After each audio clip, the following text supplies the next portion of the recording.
Bem-vindos à Justiça Cega. Eu sou o Luís Soares. Hoje, no habitual duelo, o Luís Rosa e o Paulo Saragossa da Mata vão debater a decisão do Constitucional que recusou o último recurso da Câmara de Lisboa, no caso Russiagate. Estamos a falar de 225 infrações ao regime geral de proteção de dados por parte da autarquia, então liderada por Fernando Medina. No entanto, já devem ter prescrito 200 infrações. É um tema que vai estar em debate na segunda parte, no duelo, como é habitual. Primeiro, vamos abordar uma polémica que tem agitado a área da advocacia, a ideia do bastonário João Massano de criar uma escala exclusiva de advogados oficiosos para os megaprocessos, isto por causa das renúncias dos advogados de José Sócrates e também em nome da celeridade da justiça. Será numa entrevista exclusiva do Luís Rosa nesta primeira parte de Justiça Cega.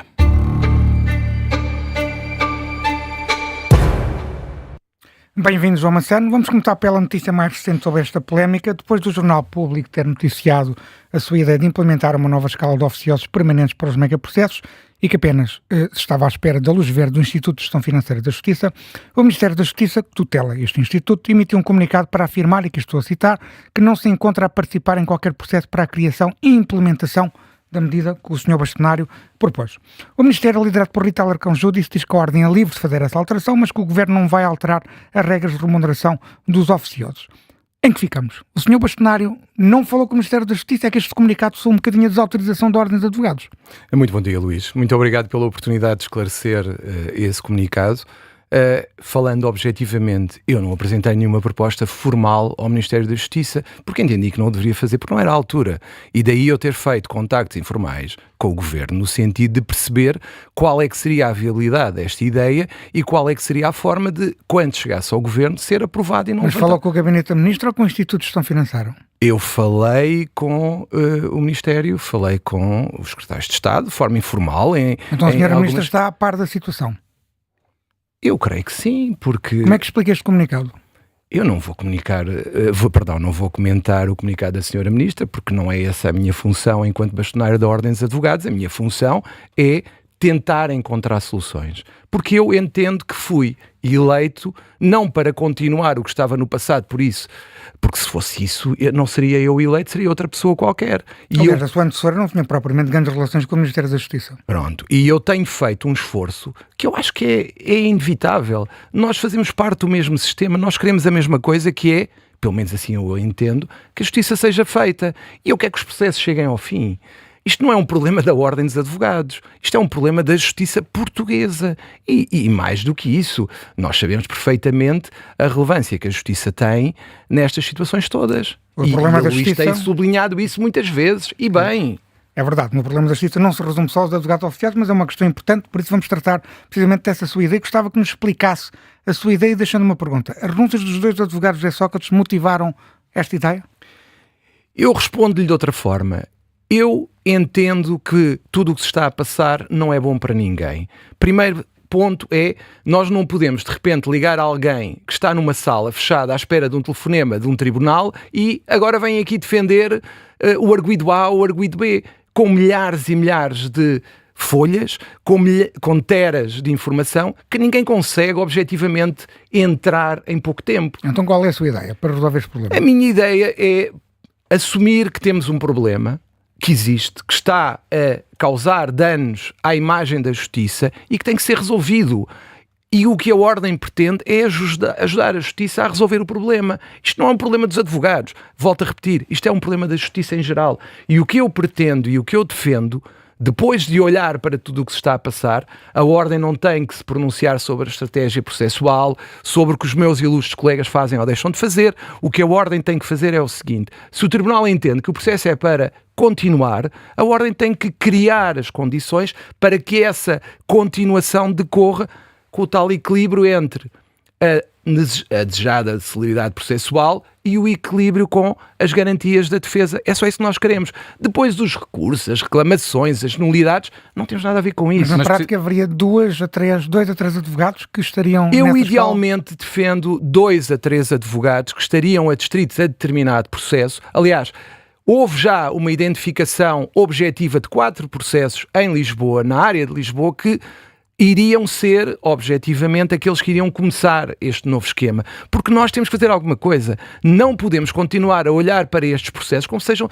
Não são processos normais. Têm dimensões enormes e que ninguém consegue entrar rapidamente. Nós temos que criar as condições objetivas para que haja uma força que possa assumir a defesa dos arguidos, se qualquer que seja a circunstância, seja necessário chamá-los. Não é chamar alguém que não conhece nada do processo, porque são estar a ter uma defesa de papel que não defende ninguém e, pior, ainda para mais contribui para a péssima imagem que está a ser dada dos advogados que são chamados oficiosos, os inscritos no acesso ao direito, que no fundo, coitados, são apanhados no meio de um fogo cruzado e de repente são achincalhados por todos, até por colegas meus, com o qual eu não posso concordar. Mas, João Massano, olhando especificamente para as renúncias de Pedro de Lille e de José Preto, de Lille renunciou em novembro, alegando que o Tribunal de Julgamento da Operação Marquesa o perseguia. José Preto renunciou em janeiro por entender que a juíza devia ter parado o julgamento porque ele estava doente. No fundo, os dois advogados renunciaram porque discordaram de decisões do Tribunal de Julgamento, é pelo menos o entendimento da juíza presidente Susana Seca, que fez mesmo participação disciplinar de Pedro de Lille e acusou José Preto de má-fé processual. Aquilo que lhe pergunto, João Massano, é se os órgãos deontológicos com poder para isso na Ordem dos Advogados já abriram inquéritos disciplinares. Primeira situação, e ainda bem que, como diz o outro, ainda bem que coloca essa pergunta, porque é uma preocupação que eu tenho, que tenho expressado em várias entrevistas que tenho dado. Em primeiro lugar, eu sei que há processos a decorrer. Agora, naturalmente, não lhe posso dizer mais do que isto. Em segundo lugar, é uma preocupação minha, e não é por causa do processo Marquês, é por causa de outros processos que têm vindo a lume nos últimos dias, nomeadamente num canal televisivo, em que havia advogados envolvidos, alegadamente, em burlas e outras situações. Eu defendo uma revisão da disciplina dos advogados, porque é a única forma que nós temos de ganhar credibilidade e respeitabilidade. É situações graves, têm que ter uma resposta imediata e os processos têm que ser mais rápidos. Mas quando diz revisão da disciplina dos advogados, isso passa por mudanças nestes órgãos da Ordem? É isso que quer dizer? Não é nos órgãos, mas é no regime disciplinar. Por exemplo, o que foi feito no processo Lex, em que os juízes foram afastados mesmo antes de uma decisão final, eu defendo uma coisa similar para a Ordem, até para a proteção dos próprios advogados.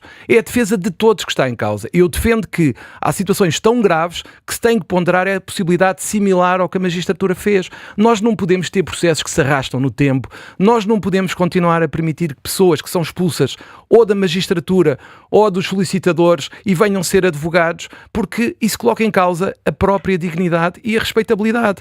Por exemplo, isto é um caso de idoneidade.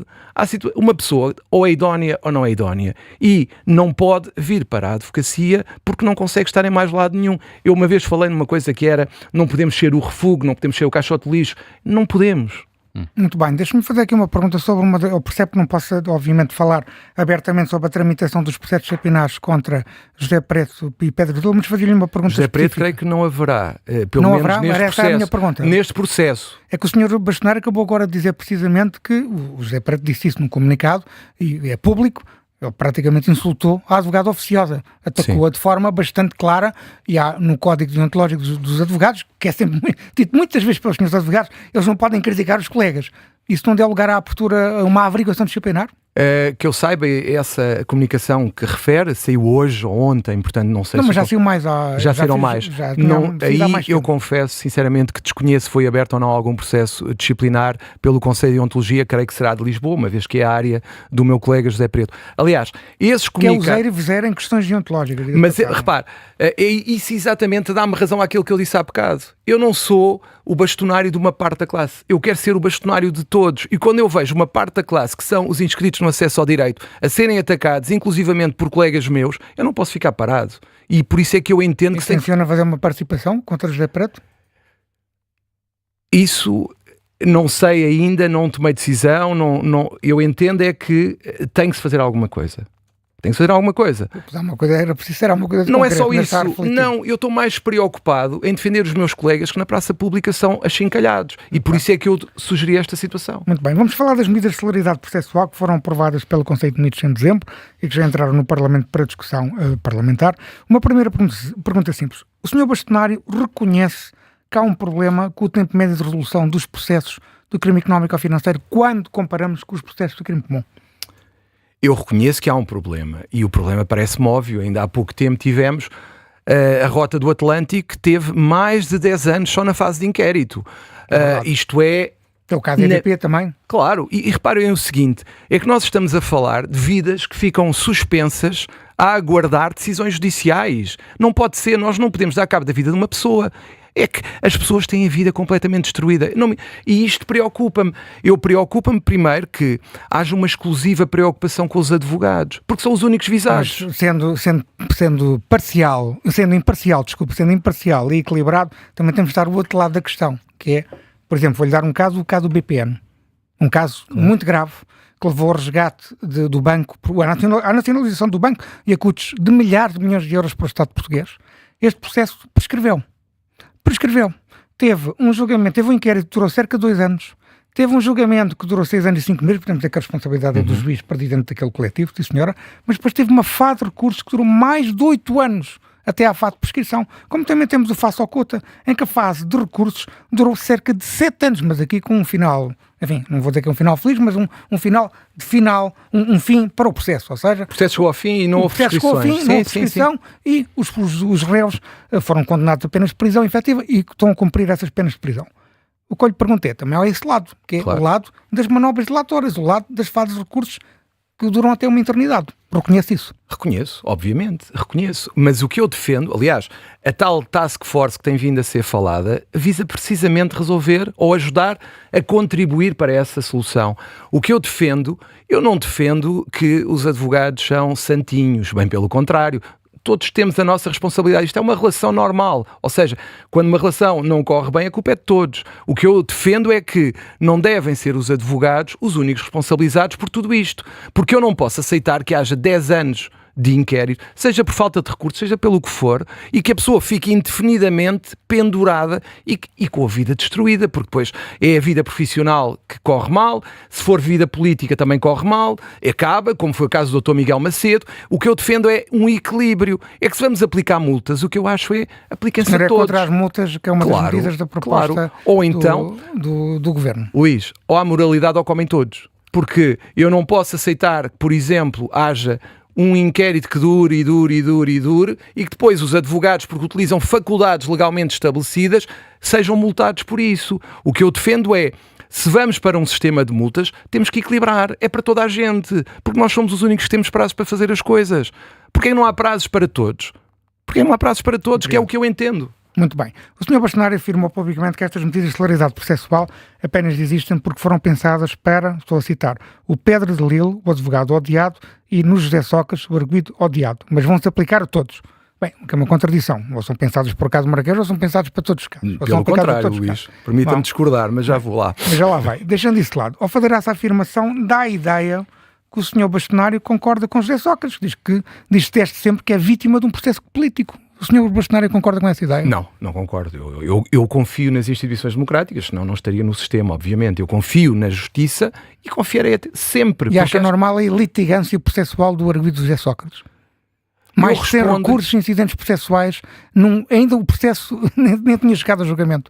Eu não me quero pronunciar especificamente sobre a estratégia processual, respondo-lhe de outra maneira. O que eu defendo é que todas as medidas de celeridade processual ou de combate à morosidade sejam pensadas de forma equilibrada e que não se condene todas as pessoas a ter uma certa aplicação de medidas que são visando casos específicos, que todos conseguem identificar. Eu acabei de mostrar ainda há bocado que o BPN e o Faça Oculta, por exemplo, isso aconteceu. Claro. Há muitos outros exemplos. O tempo médio de resolução do crime económico-financeiro, dos processos do crime económico-financeiro, segundo o estudo do Conselho Superior da Magistratura, entre 8 a 9 anos. Isso é 8 vezes superior ao tempo médio de resolução do processo de crime comum. Claro. Não acha que é preciso medidas para essa motivação? Mas o que eu estou a dizer é, eu não estou a dizer que é só pensado para o processo Marquês, mas obviamente que a pressão do processo Marquês é muito grande, todos sabemos que sim. E que é a imagem da justiça que está em causa. Exatamente, e todos estamos de acordo quanto a isso. Não, certamente que achará que se aquilo prescrever... Claro, não é bom para ninguém. Aliás, eu já o defendi várias vezes. Eu, enquanto bastonário de uma ordem dos advogados, acho que todos queremos que os processos cheguem ao fim e não seja por prescrição. Porque as pessoas ou são inocentes ou são culpadas. Eu quero uma sentença. Agora, o que eu defendo é que haja um equilíbrio e que os advogados não sejam só o bode expiatório como parecem ser, destas reformas.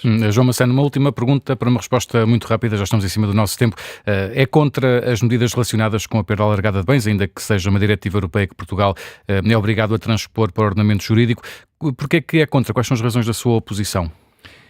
Eu faço-lhe uma questão. Imaginem, o Dr. Miguel Macedo, que foi injustiçado na vida política portuguesa, quanto a mim, teve a sua ascensão política, que estava a correr bem, prejudicada por um processo no qual ele não foi considerado culpado. Quem é que lhe devolve a vida? A vida profissional? Imagino que ainda por cima, no topo do bolo, ainda lhe retiravam os bens no âmbito dessa perda alargada, que era possível. O que eu lhe questiono é, acha justo que alguém tem toda a sua vida destruída ainda ficasse sem bens? Eu não acho. Fica essa sua questão, João Massano, bastonário da Ordem dos Advogados. Muito obrigado pelo seu testemunho neste Justiça Cega. Fazemos agora uma curta pausa. Na segunda parte temos o duelo entre o Luís Rosa e o Paulo Saragossa da Mata.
Do meio-dia e meia com a edição do Miguel Cordeiro. Boa tarde, Miguel.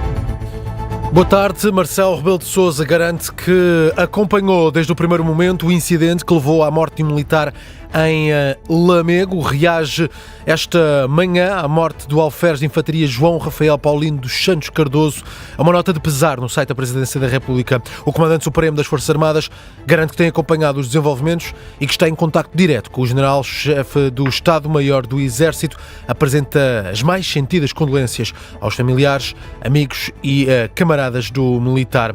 Uma situação que aconteceu durante exercícios no Rio Balsemão, em Lamego. Este militar estava desaparecido desde ontem à noite. O corpo foi encontrado esta manhã. Estava desaparecido na sequência de um incidente que aconteceu durante a frequência do curso de operações especiais no Rio Balsemão, em Lamego, no distrito de Viseu. A Polícia Judiciária Militar está a par deste caso. O Exército adianta que ativou os mecanismos de apoio à família do militar. Atenção, uma situação em Coimbra, 5 feridos, um em estado grave, um balanço oficial de uma explosão num prédio em Coimbra que destruiu paredes e janelas do edifício. O vereador da Proteção Civil da Câmara Municipal de Coimbra diz que trata-se de um ferido grave, um homem de 38 anos que ficou debaixo dos escombros depois da explosão. O prédio vai estar inabitável até ser garantida toda a segurança depois de caírem vários destroços do edifício na sequência da explosão. Suspeita-se que a origem da explosão será uma fuga de gás. Falemos também da Depressão Joseph, que deu muito trabalho às autoridades durante a última madrugada. São mais de 500 ocorrências. A Proteção Civil faz agora, nos próximos minutos, um novo balanço sobre o mau tempo em Portugal. A E-Redes detalhou, ainda na última hora, que estão cerca de 10 mil clientes sem energia elétrica. Isso é um balanço feito até às 11h30 da manhã. Destaque também para as presidenciais, até porque João Coutinho Figueiredo sugere o voto em António José Seguro e diz que é melhor um candidato que deixe Portugal parado do que um candidato que deixe Portugal a andar para trás. Palavras de Coutinho Figueiredo, que ficou na terceira posição na primeira volta, garante agora que não vai votar em branco e considera que o leque de escolhas de candidatos para votar na segunda volta é péssimo. Ainda assim, Coutinho Figueiredo sugere que é melhor a estagnação do que posições reacionárias em Belém.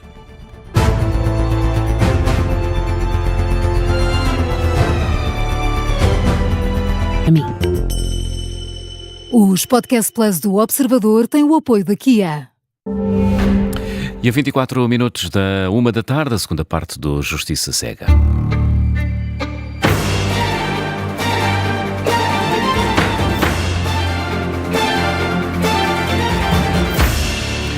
Segunda parte de Justiça Cega, com o habitual duelo entre o Luís Rosa e o Paulo Saragossa da Mata, hoje sobre a notícia avançada ontem, exclusivo pelo Observador. O Tribunal Constitucional confirmou a condenação da Câmara de Lisboa no caso Russiagate, ao recusar a reclamação da autarquia contra a coima aplicada pela Comissão Nacional de Proteção de Dados, contudo, de uma condenação original ao pagamento de uma multa de 1.250.000 euros por 225 infrações ao Regulamento Geral de Proteção de Dados, só deverão restar 25 contornações, isto porque durante a tramitação nos tribunais administrativos da impugnação da decisão da Comissão Nacional de Proteção de Dados e dos recursos até ao Constitucional, prescreveram cerca de 200 infrações. Ou seja, o Tribunal Administrativo e Fiscal de Lisboa vai ter que recalcular a última coima fixada em cerca de 730.000 euros. Paulo Saragossa da Mata, começamos por si. O que é que lhe parece esta decisão do Tribunal Constitucional? Então, muito boa tarde a todos e aos nossos ouvintes também. A decisão parece-me acertada, profundamente acertada. A meu ver, o facto ocorrido foi de extrema gravidade, principalmente atendendo a que foi uma divulgação de dados pessoais muito especiais, não é? São dados pessoais de pessoas muito em concreto. E num contexto muito concreto também, num contexto muito concreto, e estamos a falar, foram entregues a um Estado autoritário, não foram entregues propriamente a um Estado democrático. E, portanto, sendo entregues a um Estado autoritário, não sei duas coisas. Primeira coisa que eu não sei, se isto foi feito com dolo, com intenção, seja de causar um prejuízo a alguém, seja de obter um benefício, ou se foi uma negligência gravíssima, porque a pessoa responsável ou as pessoas responsáveis, o departamento responsável pela guarda dos dados, sabe perfeitamente o que tem à sua guarda. Portanto, ou dolo ou negligência grave.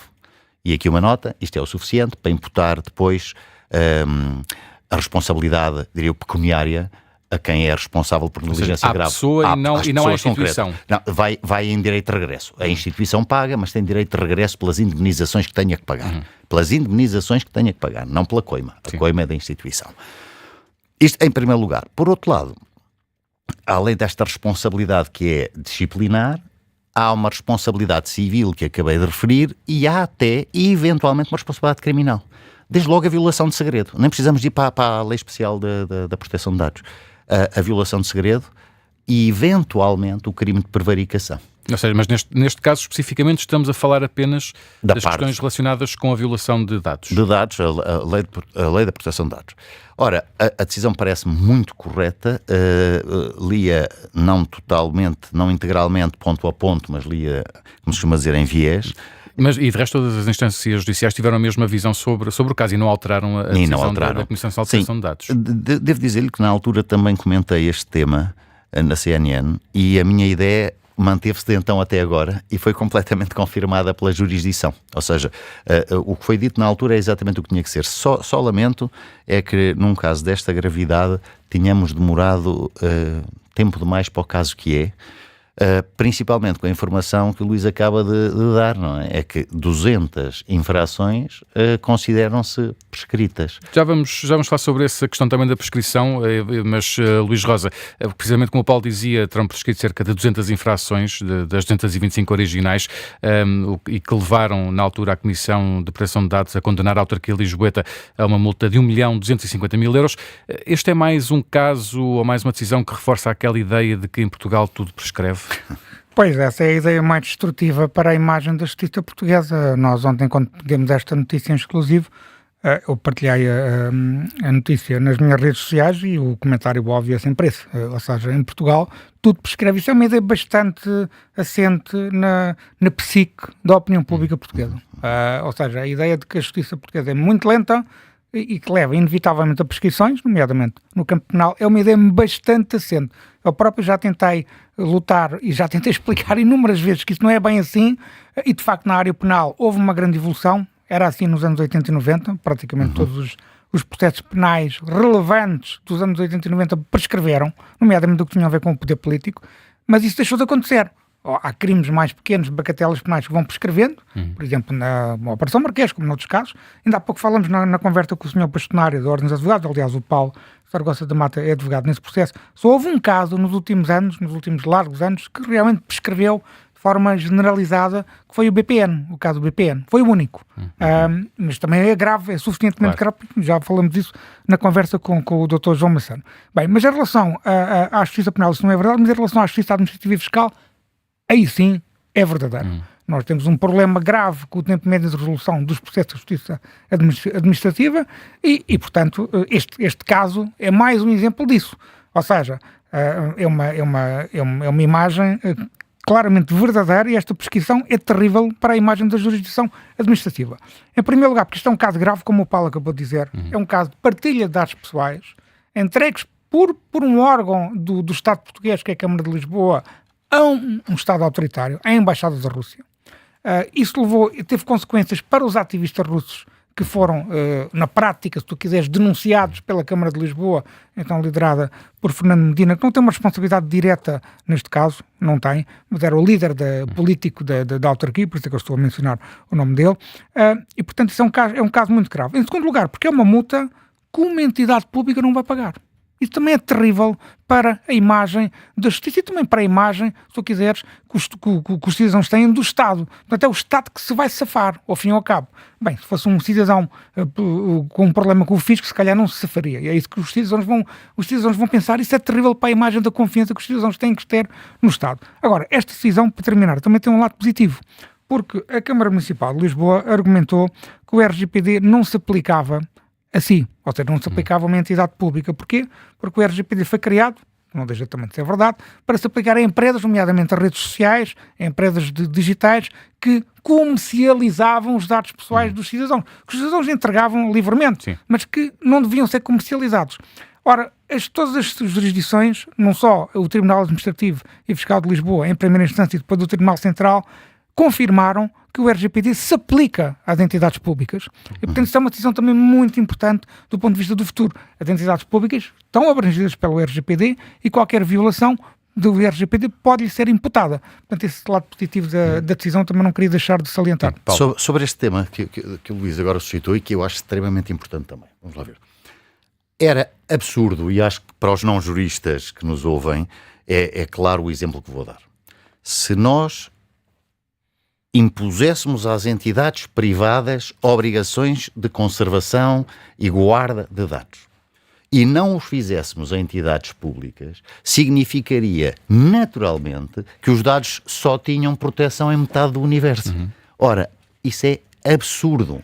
Vir com esse argumento é tipicamente o argumento, entre aspas, do Estado português. Eu sei que a Câmara não é Estado, mas é da Administração Pública Portuguesa. E aqui ter que dar uma nota. Até na área do branqueamento de capitais e financiamento ao terrorismo, as entidades públicas também não estão obrigadas por determinação expressa da lei, o que é um rematado e disparate. Todos deviam estar. Porque a entidade pública não pode. Claro que pode. Não é só a pessoa singular. Tal como uma empresa privada, a empresa é responsável, não é só o gerente da empresa. Portanto, há aqui coisas que... E a justiça administrativa, agora para terminar o círculo, a justiça administrativa em Portugal continua... Isto nasce de uma forma... Um dia podemos falar sobre isso. Em França, o Conseil d'État foi importado para os diversos países. E servia para quê? A jurisdição administrativa no século XVIII, XIX. Servia para defender o Estado. Em Portugal, e vou dizer isto com todas as letras... A jurisdição administrativa continua a servir para defender o Estado. O que é uma coisa... A proteger o Estado. Enquanto os senhores juízes de direito, desembargadores e conselheiros da jurisdição administrativa não meterem nas suas cabeças que a sua função não é proteger o Estado, a sua função é proteger os cidadãos contra o Estado, nós continuaremos a ter um regabof por parte da administração pública. Ouça, eu apanhei processos absurdos contra a administração pública, nomeadamente os da reforma agrária que nunca tinham sido indenizados. E muitos não foram. Quer dizer, é uma vergonha o que eu cheguei a ler um acórdão de um tribunal administrativo a dizer que a competência para fixar a indenização era o Tribunal Constitucional.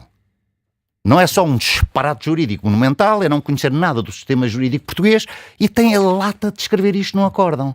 Portanto, a administração pública não pode continuar a ter um privilégio. Mas isso é isso também que explica estas prescrições e estes atrasos neste tipo de justiça administrativa? Aí tenho que dar uma colher de chá, como se dizia antigamente, aos magistrados que exercem funções nos tribunais administrativos. Dizem eles que têm muito poucos recursos e que proporcionalmente é incomensuravelmente menor o número de magistrados face à jurisdição civil, à jurisdição penal. Acredito que sim, acredito que isso terá de ser alterado, mas a falta de número de juízes não justifica tudo. Não justifica tudo. Eu posso lhe dizer que em casos pessoais já tive 2 processos, um que durou 14 anos e um que durou 16 anos na jurisdição administrativa e fiscal. E portanto, enquanto for assim também por aí o Estado é beneficiado. Neste caso o Estado Fisco, no meu caso pessoal. O Estado Fisco é beneficiado porque chega ao fim, a caução que a pessoa entrega é devolvida por aí em singelo e se eu quiser a remuneração, os juros daquela quantia, tenho que meter uma nova ação que vai demorar mais 15 ou 20 anos. Portanto, não vale a pena. É isto. Luís, o que é que podemos fazer para evitar estas prescrições? Enfim, estamos a falar de 200 situações que prescreveram em 325, enfim, são muitas, não é? São muitas e também o mecanismo de prescrição aqui é muito fácil, se quiseres, é muito ágil e também faz sentido em certo contexto. Porque são coimas, não é? São coimas, portanto, é o regime geral de contra-ordenações e o prazo geral de prescrição são 3 anos, se o Paulo não estou errado. Exatamente. Pronto, e depois acrescido de metade desse prazo, ou seja, 4 anos e meio, neste caso, tendo em conta que apanhou o período de Covid, também tem o período de suspensão dos prazos do Covid. Bem, dá mais ou menos 5 anos. Ok, grosso modo, sim. O que se compreende para a questão de uma multa de trânsito. Enfim, ninguém quer que os cidadãos que são multados, e que são muitos, infelizmente, nós não somos propriamente grandes condutores, mas que são muitos que realmente, enfim, estejamos a pagar, temos um prazo de prescrição de 10 anos, não é? Tem causa. Agora, há situações, como é este, do RGPD, estamos a falar de coimas, que se calhar mereceriam um olhar do legislador mais atento para ter um regime de exceção, eventualmente. Eu acho que são casos de suficiente gravidade que podem justificar isso. Era um prazo especial de prescrição para certo tipo de coima. Por exemplo.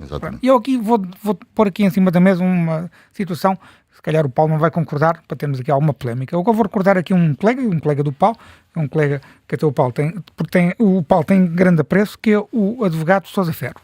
Nós trouxemos aqui quando foi a prescrição do cartel da banca. Contexto importante, o cartel da banca é um processo de concorrência, ou seja, foi julgado, foi uma multa aplicada pela Autoridade da Concorrência e depois o recurso não é para os tribunais administrativos, é para um tribunal especial, que é o Tribunal da Concorrência e da Supervisão, enfim, que trata dos casos da Autoridade da Concorrência, como trata dos casos do Banco de Portugal e da CMVM e de outras entidades reguladoras. E o advogado Sousa Ferro, o colega do Paulo, dizia o seguinte, na altura sobre a prescrição do cartel da banca, a verdadeira questão que tinha que ser discutida era se as regras nacionais de prescrição violam o direito europeu, nomeadamente o princípio de efetividade. Ou seja, o Sousa Ferro defendia que na diretiva comunitária sobre os processos de concorrência, que é claro que esses processos de concorrência não prescrevem durante os recursos. Ou seja, o legislador português deveria ter transposto essa diretiva com mais cuidado. E poderia, sim, respeitando o nosso ordenamento jurídico, fazer com que os processos de concorrência fossem imprescritíveis a partir de uma condenação. Bem, e eu aqui pergunto, será que é possível que, nestes casos, por exemplo, relacionados com o RGPD ou outros, também sejam imprescritíveis? Não sei, é uma pergunta que eu deixo aqui em cima da mesa. Mas eu sobre isso gostava de falar por uma razão. Vamos ver. Eu não estou contra o que o Luís diz. Vamos só dar Este programa está a ser estranho. Não estamos a discordar com nada. Não estou a discordar do que estás a dizer. Vou tentar explicar aos nossos ouvintes o que é. Por exemplo, em França, os crimes tributários são imprescritíveis. Há crimes imprescritíveis numas jurisdições que nas outras não são. Por exemplo, os homicídios, os crimes sexuais. O prescrever ou não prescrever é um resultado de uma decisão soberana do Estado. Porquê? E é isto que as pessoas têm que compreender, mesmo as pessoas como o Luís Rosa, que passam a vida a criticar as prescrições dos processos criminais. Já voltando ao registro normal. Tinha que arranjar qualquer coisa. Não, mas é o seguinte, há dois grandes valores que o sistema jurídico... Nós temos que ir sempre às raízes e à filosofia das coisas. O sistema jurídico visa atingir dois objetivos: justiça e segurança. E justiça e segurança nem sempre são compatíveis, muitas vezes são opostos. O que é que nós tutelamos quando admitimos a prescrição de uma infração, seja ela qual for? A segurança jurídica, a paz jurídica. Nós não podemos ter as pessoas durante 100 anos sujeitas à dúvida, à possibilidade, e dizer, mas ele cometeu um crime. É certo, mas não estamos à procura de justiça. A partir de certo momento não estamos à procura de justiça, porque é natural que sancionar um indivíduo por qualquer tipo de crime, passados 40 anos ou 50 anos, não tem nenhum efeito, nem de prevenção geral, nem de prevenção especial, só sobra o quê? Só sobra a punição. A pura punição. Diria a revanche da coletividade sobre a pessoa. E, portanto, é isto que tem que se ver. Portanto, depois desta explicação, não me custaria nada que as contraordenações pudessem, em alguns casos, ser imprescritíveis. Mas já não admitiria, em circunstância alguma, que um crime fosse imprescritível. Aí é que eu acho... Eu também não estou a defender isso. Não, está bem, mas estou a explicar a minha opinião.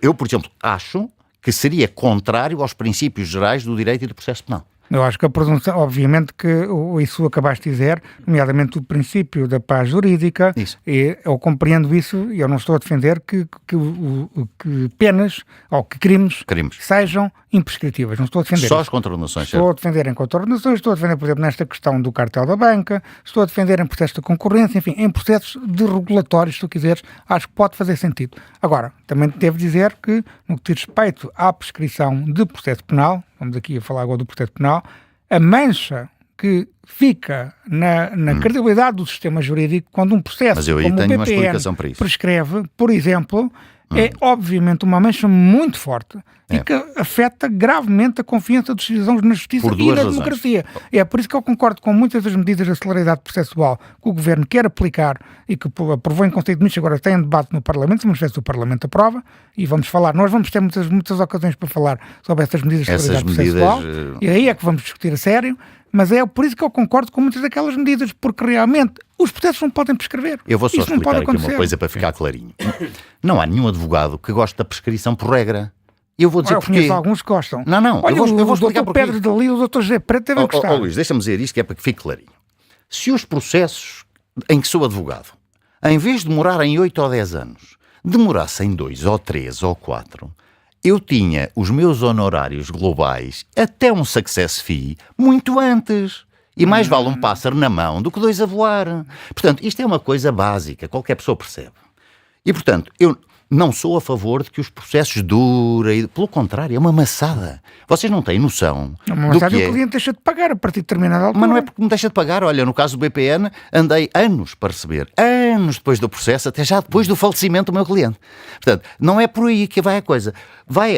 Eu, por exemplo, agora vou ter uma sessão reaberta. Não trabalhaste para nada, isso também não é justo, não é? Pois não, por isso é que se aquilo demorasse 5 anos, para mim era melhor. A prescrição não faz sentido. Agora vamos ver esta situação da prescrição no caso concreto, de que estava a falar do BPN. O BPN foi um processo numa fase em que não havia a inteligência artificial, não havia os métodos modernos o que há. O juiz presidente do esteve muitíssimo bem. A julgar o caso, desculpa não, lá. 5 anos e meio. 6 anos não, e tal. Não, 5 anos e meio. Não, senhora, demorou 6 anos. 5 anos e meio. 5 anos e meio durou o julgamento porque eu estive lá. A falar agora, a questão é, para concluir, a questão é, naquela data, um processo daquela dimensão, não era possível fazê-lo mais depressa, não violando as regras. O julgamento E, portanto, começou em dezembro de 2010 e acabou em maio de 2017. 6 anos e 5 meses. Não é verdade. Não é verdade. Ó Luís, não é verdade. Em primeiro este quero, olha, um almoço e no Gambrinus. 6 anos e 5 meses. Vamos deixar o Paulo concluir, estamos em cima já do nosso tempo. Portanto, a minha ideia é, nestes casos muito grandes, temos que compreender que é desumano pedir aos juízes que façam mais rápido. Simples. Leiam, o Luís tem que ir ler aqui, o Luís não é o Soares, o Luís Rosa. O Soares também pode ler. Há as acusações do Ministério Público no Brasil, e uma das medidas do governo atual que é boa é exatamente tornar isto mais assim. Em cada alegação de facto importante, quando há prova, tem nota de rodapé a prova que é. Agora, peguem numa acusação que tem 12 ou 15 mil páginas, tudo a esmo, tudo a monte, e o juiz que vai para um processo à procura. Portanto, na causa das coisas sabemos sempre quem é o responsável por isto tudo. Paulo Saragossa da Mata, obrigado por ter vindo a mais um duelo, que está de regresso na próxima semana juntamente com o Luís Rosa. Eu sou o Luís Soares, até para a semana. Até para a semana.